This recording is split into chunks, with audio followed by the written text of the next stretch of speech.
Okay, I'm one of those people who goes by agnostic and not atheist. Okay. But I think from my experience, I have a lot of atheist friends who call themselves atheists. And from my experience, there can be a strong difference. And I just think there are many definitions of agnostic and atheist. And it's a matter of which definition you choose.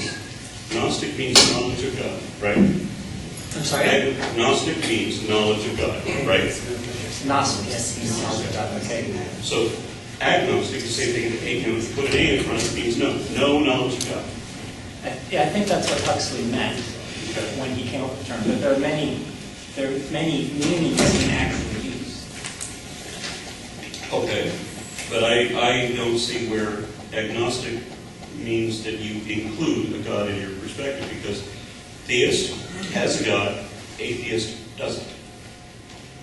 Are you convinced that there is a God? Does your worldview include a God? Do you believe in a God? Right. By that definition, I'd also be an atheist, yes. Okay.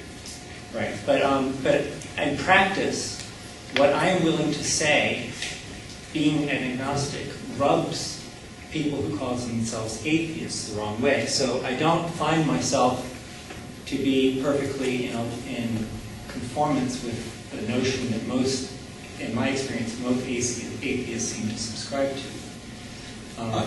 I hear that a lot. I think we're going to hear it again in here just a moment. Yes. I was just going to add to this conversation that I think there's a bit of a distinction between people who call themselves atheists and sort of this generic definition, right? The people who call themselves atheists generally have thought through their beliefs and have looked at the evidence and these sorts of things, and it's almost like a different category. It's like a cultural category rather than a definitional, the strict definition. We call a lot more people atheists than them call themselves atheists, and I think this is kind of what we're seeing here, and I think that's why we have so many latent atheists out there who are not willing to identify. And I think you've identified a lot of the issues and why people are having trouble making that leap. Yes.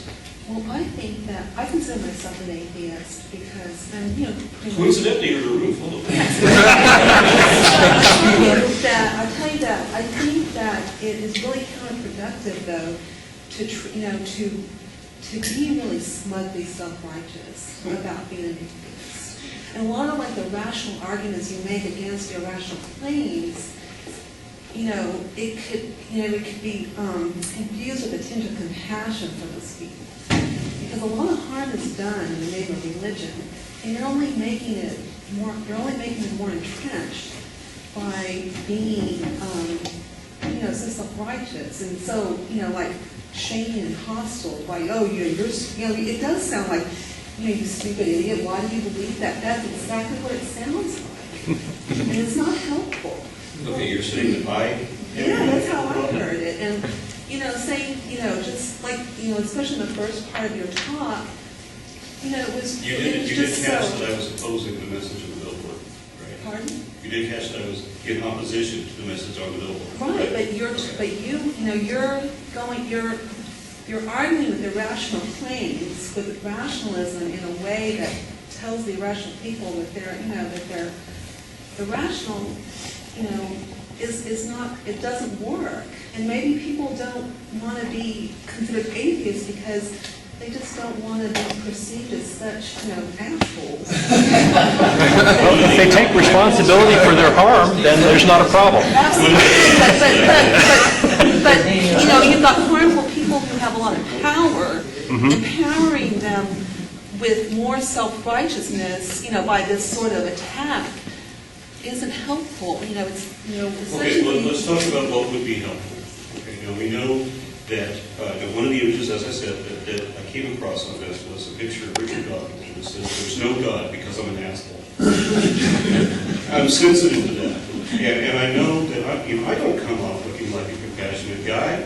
I get that, but I have to explain that when you say there's no God, we know you're right. Right, since 1963. Well, how do you know that? That's not a fair claim. So I would think that counter to what you're suggesting, that I'm presenting the idea that I'm being an asshole, I'm arguing against my own allies. saying, I think this is out of line. Because knowledge needs to be justified. It needs to be substantiated. And if you can't do that, then you can't really say that you know it. And conversely, those who say that I know Krishna created the world 4.32 billion years ago versus I know that Yahweh created it 6,000 years ago. No, either of you don't know. Until you show it, none of us knows. So let's show what we can know. Okay? Evens out the playing field. The Yes. playing field's not even, not even close to being even. I mean, the people who have the power, are hurt, that. I'm sure we're going to have more than one beer at lunch. To discuss all of this. Let me get some. Yes. Well, I don't really have too much of a problem being hostile to a lot of these beliefs because if they actually read their books and followed it, they're commanded to kill me for so many reasons. And so it bugs me a little bit that they're walking around hitting me over the head with their beliefs that command them to kill me and my friends for so many of their so-called sins. And that gets me a little bit on the more defensive than offensive. The Christians, and not so much some of the other religions at the moment, but the Christians got the idea a long time ago that we can't act like complete bastards to everybody else.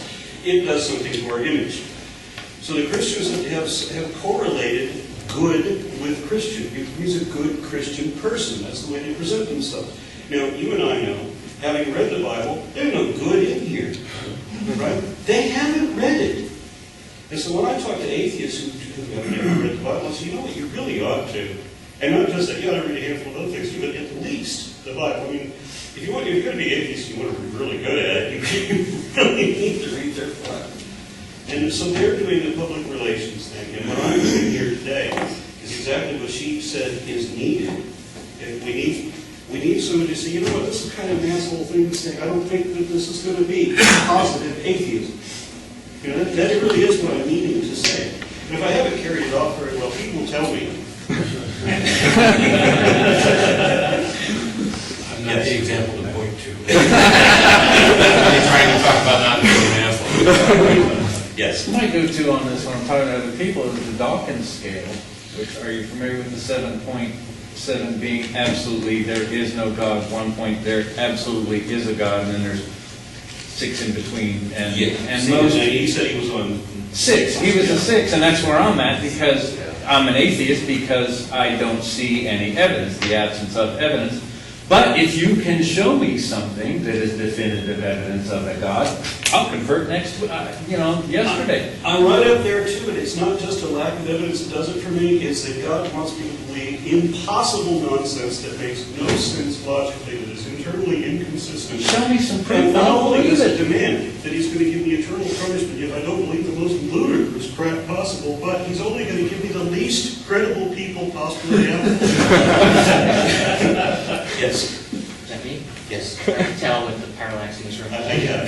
So, I'm wondering whether you're trying to find bright lines here where maybe they're not so easy to find between, atheist versus, someone who maybe just has doubts, or between belief and knowledge. The problem is that the question of what is taken as evidence, because for you it's that possibility of testable evidence that is required for knowledge. And, sitting outside in front of the public library earlier this morning, I was sitting next to a couple of natural theologians who took the wonders of spring as evidence for the Creator.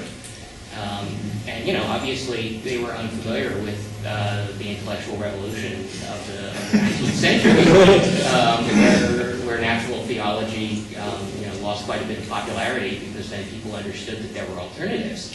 But it's not an easy point to grasp.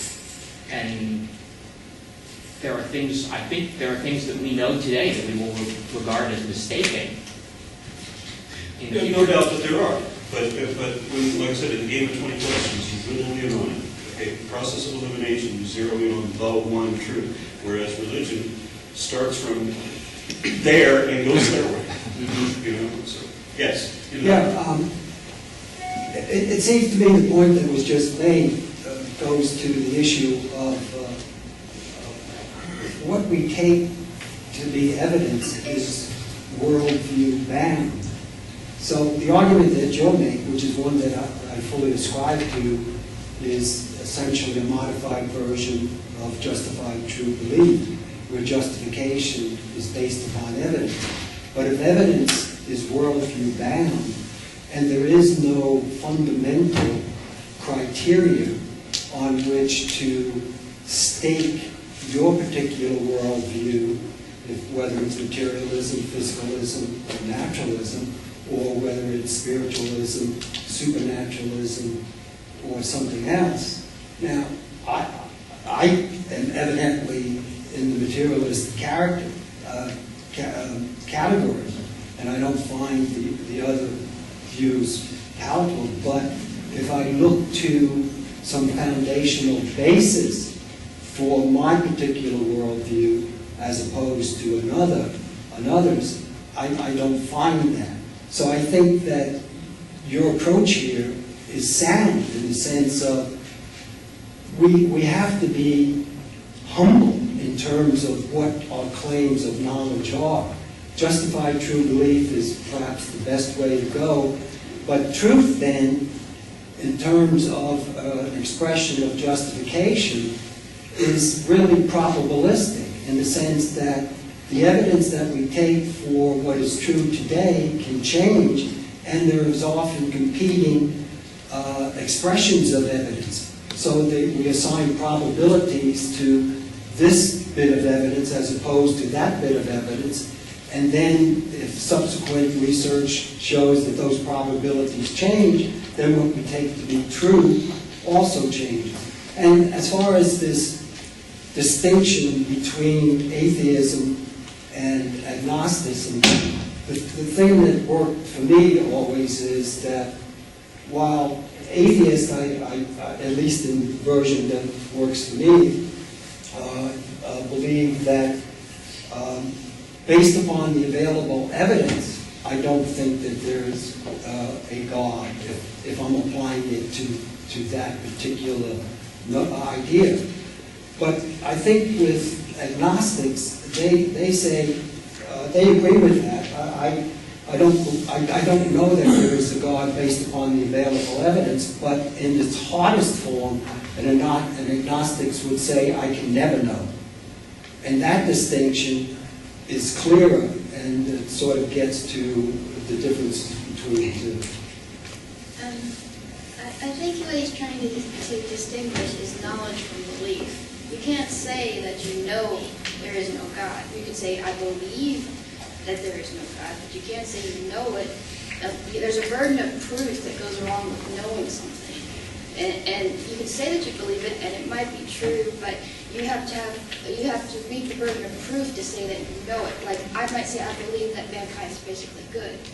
When But people I ask have to me, meet the burden of proof to say I know it. when people ask me why I don't believe in God, my answer is, how could I?